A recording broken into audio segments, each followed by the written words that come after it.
everybody. As you can see, my voice is getting worse and worse, but this is day 4 video blog. So we just had the last day of UPW London 2012. So before I take it off, I think I'll keep it for, as long as I can. My wristband. And this is my notebook. So with the master himself. So it's full of notes. So this is the beautiful incantation. Thank you, some of you, for sending it to me. So read it. Now, I am the voice. I will lead, not follow. I will believe, not doubt. I will create, not destroy. I am a force for good. I am a leader. Defy the odds. Set a new standard. Step up. And so this sounds very lame when you just hear me. It's the power of working, with 6,500 other people and Tony leading it after this powerful process where we had to relive the pain and the consequences of our limiting beliefs. And yeah, I feel extremely grateful. And so I can tell you that I wasn't even sure that I was going to be at this UPW, but so some of you know that I do very spiritual weird things like collaborating and deliberate co-creation with the universe. So I ask Source to guide me and to decide where I should be. And so, for instance, I was talking to somebody and I was saying, I would love to be there. I would love to be there at UPW. But right now, financially, it's a big stretch. And I'm developing this website. It's quite a lot of investments every month. And but if Source or my angels want me to be there, it will happen. And so I said, it is done. Make it happen. And I didn't really think about it. I just went about my life and could have happily stayed at home or 4 days, just actually doing other things. And but then suddenly on Facebook, a friend posted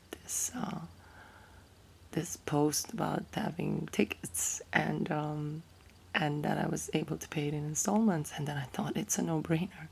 I'm gonna be there, so I have to be there. And I still wasn't aware of what the impact would be, meaning I'm launching, I'm busy with some really big projects, so I have a lot of people to interview for my new 10-week course. We're doing rolling out, a redesign of the homepage and the affiliate program. I actually would just like to stay at home, but I really understand now that I had to be there. It was absolutely life-changing, and I think maybe, looking back, I finally have the maturity, I can't give it another word, or emotional intelligence, or maybe clarity, whatever word I would say. I feel it has to do with emotional maturity to actually commit. And I think when you don't commit, even though you've taken, let's say, many steps, and then suddenly you hit something, there is something there to be investigated around. Have you actually tried everything? So the biggest lesson for me was about, when do we hear this little voice in our head that says that we failed? And I think Joseph and Tony have stressed that, there are differences between people. And so you have a group of people. So this is the piece about mastery. I'm going to look at my notes again. I love this piece. This piece, I think, is going to be fundamental in my work with clients and in my own, my own mastery process, mastering myself. So you have three types of people. You have dabblers, and dabblers really they stick with things as long as it's pleasurable. And of course, that sounds like a child, to be honest. So, and already at a millionaire in mindset intensive and work with T. Harv Eker and Alex Mandossian, we were actually already trained to think that, you know, people who are successful are they finish projects, they don't dabble, but at the same time they are not perfectionists, meaning a perfectionist will never launch anything because perfectionism is your downfall. And of course I was a perfectionist, so going to those courses have really made me shift, meaning that there will be no perfect products, you know, my theories won't be perfect, and but nevertheless what I can deliver will have value. And um and so so I realized that in a lot of like areas in my life I was probably a dabbler.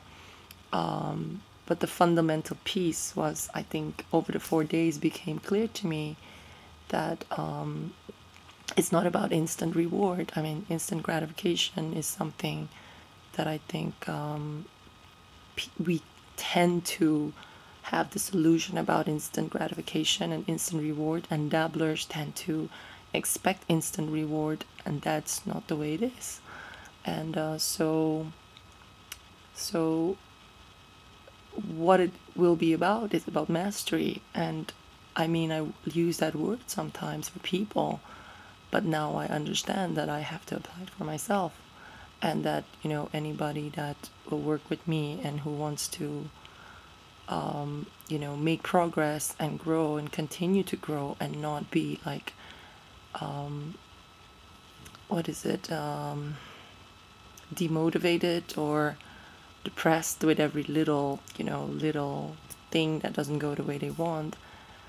That is about understanding what mastery is. And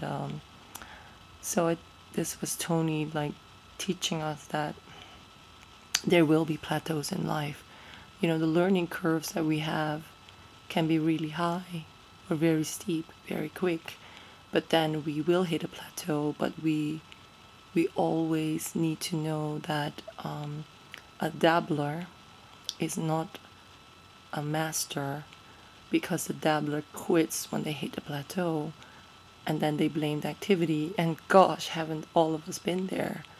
And so, you know, you can see it in all the stories in your life where you actually refuse to try something new, so you blame the activity, and you haven't tried anything, you haven't tried everything.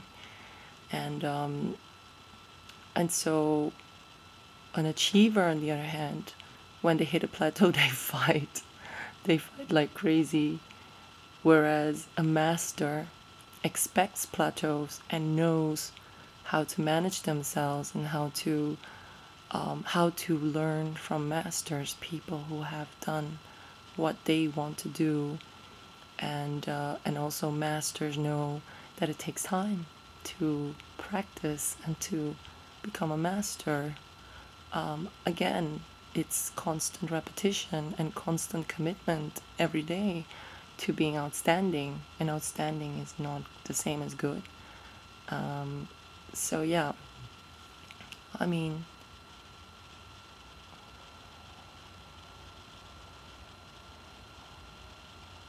so how we react to our life and what happens in life is up to us. But so many times when we hit life circumstances that are disappointing, we give up even before the point of failure. And so that was a really beautiful insight, because the emotions that flood you when that's happening with you, they're very real, they're very stressful. They are the reptilian brain sending signals of like fight or flight, freeze. And so there is no clarity. So there were a few processes that we were taught around, you know, the stuff around HeartMath, the HeartMath Institute. Of course, I knew all this. I knew about the HeartMath Institute, of course, and research is that the energy field of your heart is much bigger, than whatever comes from your brain. So, you have to find a way to synchronize, your heart with, your brain, so that you are aligned, and not let, the panic in your head, determine your state. And so, of course, the thing is, you can have so many little bits of information here and there. I go to so many seminars, I watch many videos, and I listen to webinars all the time. I think I'm not the only one. I actually have a few, I think RMT peer studies that are the same. I talk to some of you guys here are the same. And but yeah, it was amazing to have all of this information about life mastery and about managing yourself just in 4 days. I mean, they weren't easy days. I mean, it wasn't theoretical. A lot of things you had to actually apply. And we were aiming at transformation. We were aiming at shifts. So it was very it wasn't an intellectual exercise, which it can stay when you just read the books, when you just watch videos. Knowledge is not wisdom, and I know that. I knew that, of course.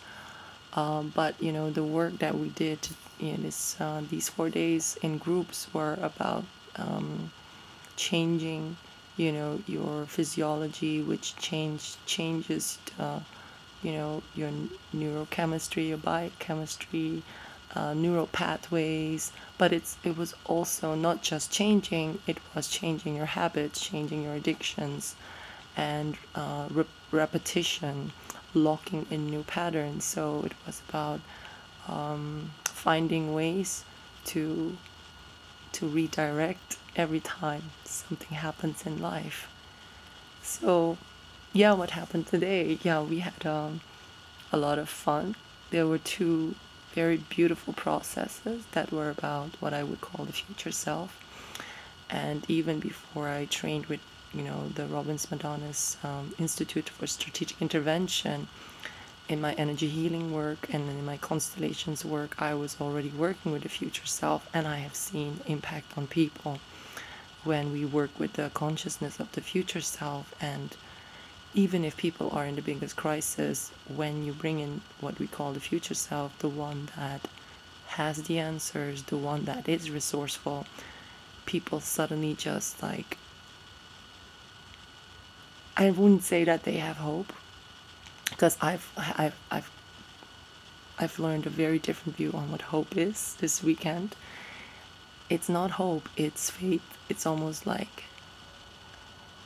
they knew that there was sun, but because the sun didn't show up for so long, they had forgotten. They just thought maybe the sun isn't there anymore. So it's stronger than hope. It's like remembering the future self, that we are not, sometimes the negative patterns that show up in life. So yeah, today was so the future self exercises were so beautiful. I'm gonna upload a few videos where you'll have a little bit of an idea of what happened there, because we were filming some of the incantations that were given to us. They are absolutely beautiful. I mean, they were like almost like sacred, these words, and they're so simple, but I experienced them as sacred, as yes, this is how I have to approach this this relationship with the future self, and so me as I am now and the emerging self, and those 2 possibilities have a certain relationship with each other. And the incantation that we were given today was just so beautiful. I'm not going to tell you what it is, but I think you should just find out. I'm not here to spoil anybody's experience, but the people who have gone to UPW, some of you have emailed me and thanked me for making it so like come alive again for you. And yeah, it's so easy that we forget, and this is why I'm making a video blog. because I believe that, my clients will benefit from my openness, because if we can benefit from the stories of Tony's transformation, then definitely, even if one person takes away something from my video blogs, it will have been worth it. And if not, I had fun making the video blogs. And so what happened today was the health day. And so we have a 10-day challenge, which is all about adapting to an alkaline lifestyle. And actually, I'm already on an alkaline lifestyle, so it wasn't hard for me. It wasn't like a big surprise. But we went to a pub, a whole group, and we had lots of fun. So we made pictures. Yeah, I mean, if you're a Facebook friend of mine, you'll see me uploading the pictures and you'll see what I mean. But we had a lot of fun making, yeah, we joked about alkaline, like, yeah. So, so for instance, somebody ordered a fish dish, totally fried in the wrong oils. And then this person, you know who you are, justified himself with, wait a minute, there is salad. There is salad, and of course half the plate was fries. But he also said, and what about this one little slice of lemon? This is going to alkalize this whole dish. And of course we were all laughing, and so we would make pictures like shoving like nachos in each other's mouth and saying, Tony didn't mention nachos, did he? We didn't mention nachos. So nachos are alkaline, just, I mean, it was just silly stuff, and people were like smoking, fries. And so you can see that we just had lots of crazy kids fun. I think we became very playful, and it was very beautiful as well to connect with people who are so authentic. Sometimes they just shared quite personal stuff, but what I loved about today was that I connected with somebody that I actually don't know that well, but I shared with him that you might be listening to this, so thank you. It was really nice to meet you. You're a very beautiful soul. But so what I was so surprised by was that I shared with him that on my video blog of day 3, I admitted that during the Dickens process, it was so hard for me to actually relive the painful physiology of my previous painful belief systems. And he looked at me and he said, but that's exactly what I had. I found it so hard to go back to the painful state. And he just had this observer, just like me, in him that said, I don't believe that. But he tried so hard, just like me. Yeah, let's go there, let's go to the pain. And so it was really hard for both of us. But then what was very similar to his and mine experience was that he said, when we went to the beautiful part of the process was where we, had to acknowledge who we were. That's where he really felt like, the full impact of the process. And so both of us had somehow trained ourselves through all the work that we did to actually just identify limiting beliefs, and to actually have this system in our head that is like an enlightened warrior, just identifying and shoot the belief, like don't even invest in it, and because it's not worth my time. And we also, there were people who were telling me that they've gone through all the trainings, they've done the process with so many people, but this was by far the best Dickens process that they've ever experienced. And I said, come on, tell me, what do you mean? I don't know what you mean, because I don't go to all these NLP things. I'm a healer girl, I go to like spiritual events. So this person shared with me that what did he say again? He said, so he started to explain to me how somebody else would have done it. And I was just laughing laughing really hard because I could totally tell the difference. And then I said, okay, please, please, can you do it the way that Tony does it? And then he started doing it in the way that Tony would do it, according to him. But there was a palpable difference. And so we were like, you would think that we were like the Tony sect because they're all like so in awe of what he does. But yeah, we were like all just watching him as a comedian, as a great storyteller, as a person who walks the talk, as a teacher, as an entrepreneur, as somebody who just lives his dream. And so I think it goes beyond it goes beyond admiration. It's almost like, is this for real? This guy, he is really in front of us. He's standing in front of us, and we're here. We're so fortunate. So yeah, there was a lot of enthusiasm about actually realizing that we were being taught by somebody who has proven to us how you can get out of the gutter and how you can use your pain, use your history to the benefit of mankind, basically. So another story I have to share was that I actually met somebody else that this weekend was his second time he worked with Tony, and I believe this person doesn't really do personal development, but he remembers being forced. He was forced by his boss to attend a Tony Robbins marketing and sales seminar in 1995 or something. And it was like in an auditorium with over 200 people. So that he was very fortunate. That was a very small group. But then he told me in detail what he learned, and that he was so happy that he went to that seminar. Although he said, I don't have time. I need to work. And his boss said, you are going to this marketing and sales seminar. So I had the benefit of stealing the knowledge from what Tony taught him in that seminar. So yeah, if you are really nice to me, I might tell you what Tony taught these people, this little group of 200 people. And definitely it's amazing what Tony taught in that seminar.